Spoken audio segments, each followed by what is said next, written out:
Hello dear students, मेरा नाम अनिल कुमार श्रीवास्तव है। आज मैं जिस विषय पर चर्चा करने जा रहा हूँ वह इंडोनेशिया और तुर्की से संबंधित है। दरअसल पिछले बार जब तुर्की ने रूस से ट्रायम्फ नामक एंटी ड्रोन या एंटी एयरक्राफ्ट मिसाइल, दूसरे शब्दों में आप कह सकते हैं S-400 को खरीदा था, तब अमेरिका ने अपने पांचवी पीढ़ी के लड़ाकू विमान F-35 को देने से मना कर दिया था। टर्की ने उसी समय तय किया था कि फिर वो पांचवी पीढ़ी के लड़ाकू विमान खुद बनाएगा, और इस प्रकार से उसने बना भी लिया। उसने कान नामक एक पांचवी पीढ़ी के लड़ाकू विमान को बनाया है। उसका समारोह, उसी समारोह में भाग लेने के लिए सुबियांतो, जो कि प्रबोवो सुबियांतो, जो कि इंडोनेशिया के राष्ट्रपति हैं, वो उसमें जा रहे हैं भाग लेने के लिए। और आपको ये भी बता दें कि वो केवल उसी में हिस्सा नहीं लेंगे।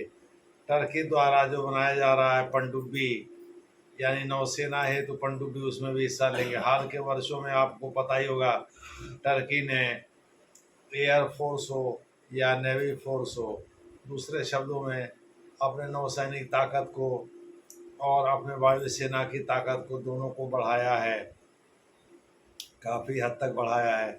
यहाँ तक कि वो दूसरे देशों की मदद भी कर रहा है।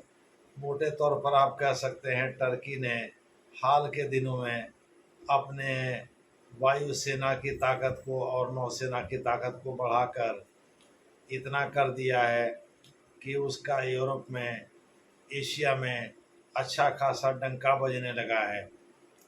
तो इंडोनेशिया को लगा कि भाई उसके पांचवी पीढ़ी के लड़ाकू विमान को खरीद करके वह हिंद प्रशांत महासागर में अपना शक्ति संतुलित कर पाएगा। लेकिन सच्चाई है कि हिंद प्रशांत महासागर में वो उसके अनुसार, इंडोनेशिया के अनुसार, उसको काफ़ी दिक्कत हो रही है। उसने किसी देश का नाम तो नहीं लिया, लेकिन सच्चाई यही है कि वो चीन से काफ़ी खफा है। वो अमेरिकी खेमे का देश है, इसलिए अमेरिका की आलोचना तो कर नहीं सकता, चीन से ही खफा होगा। और वो कहता है कि भाई उसको हर तरफ से जो है परेशान किया जा रहा है, और अपनी सुरक्षा के लिए ज़रूरी है कि उसको पांचवी पीढ़ी का लड़ाकू विमान चाहिए। तो उसने टर्की से लड़ाकू विमान लेने, यानी कान नामक विमान लेने की मंशा जताई है।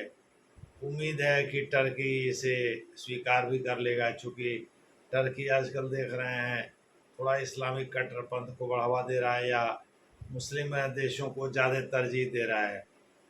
तो टर्की इस ऑफ़र को स्वीकार भी कर लेगा।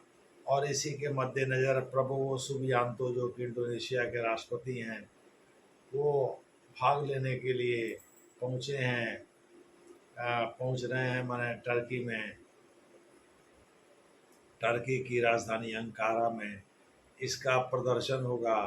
दूसरे शब्दों में टर्की अपने कान पांचवी पीढ़ी के लड़ाकू विमान का प्रदर्शन करेगा, साथ ही अपने अत्याधुनिक पनडुब्बी का भी प्रदर्शन करेगा। देखना होगा दोनों में किसमें अधिक दिलचस्पी लेते हैं इंडोनेशिया के राष्ट्रपति, और वो क्या करते हैं। लेकिन ये सही है कि हिंद प्रशांत महासागर का शक्ति संतुलन बिगड़ेगा इससे। इसका असर थोड़ा थोड़ा बहुत भारत पर भी होगा।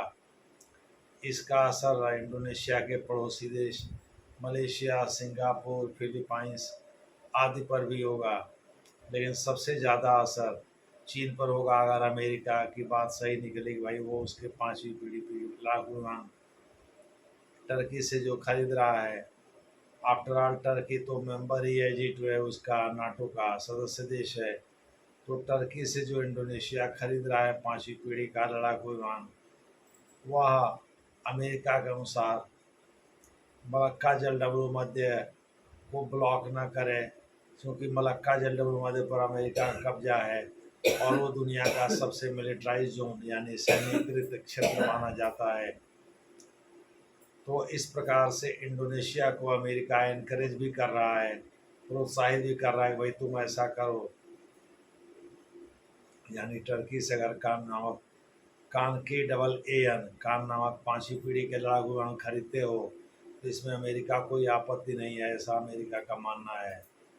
मोटे तौर पर आप कह सकते हैं कि अमेरिका जो है इंडोनेशिया के पीछे खड़ा है कि भाई वो अगर इस तरह की सैन्य डील करता है तो इससे अमेरिका को कोई दिक्कत नहीं आएगी, बल्कि चीन को काउंटर बैलेंस करने में आसानी होगी।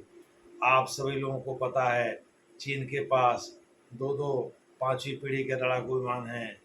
एक तो JF-17 है जिसको उसने JF-35 जिसको उसने पाकिस्तान को ही बेचा है, और दूसरा J-20 है जिसको अभी अपने पास रखा है। माना जा रहा है इनकी संख्या J-20 की संख्या 200 के करीब हो सकती है।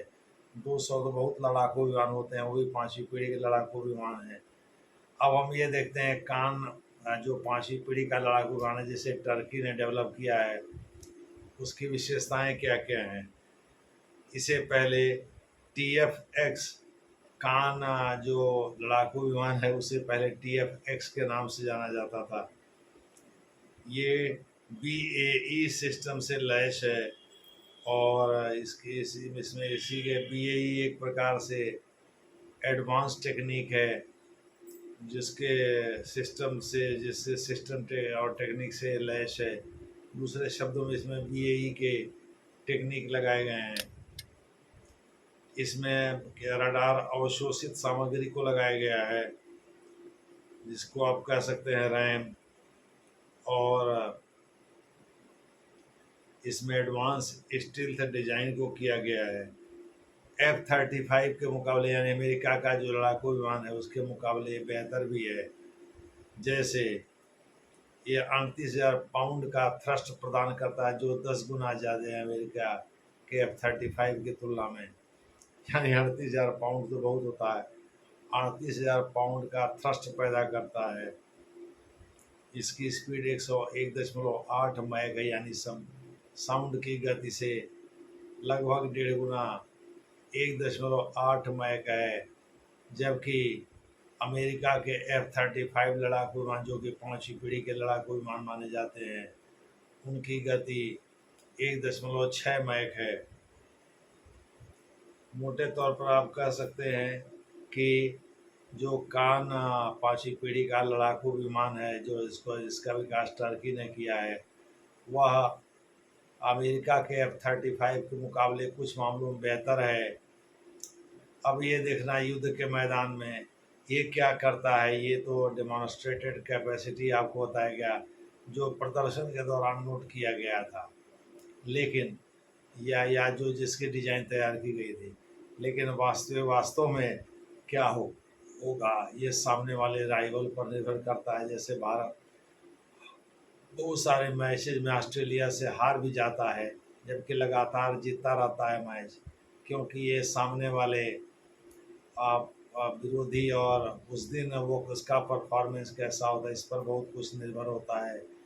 इसी प्रकार से कान लड़ाकू विमान का भी प्रदर्शन अलग है और युद्ध मैदान में प्रदर्शन अलग है। सामान्य रूप से जो प्रदर्शन किया है वो अलग है। मोटे तौर पर इसका परीक्षण होना अभी बाकी है कि भाई ऐसा है कान लड़ाकू विमान जो 5वीं पीढ़ी का लड़ाकू विमान है वास्तव में उसका प्रदर्शन कैसा रहता है रियल वर्ल्ड में, यानी युद्ध के मैदान में।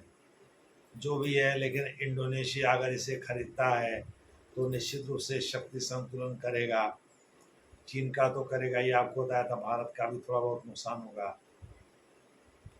आप सभी लोगों को पता होगा हिंद महासागर का माना जाता है, हिंद महासागर का मिलन प्रशांत महासागर से मलक्का जलडमरू मध्य के पास ही होता है और वह इंडोनेशिया के कब्जे में है।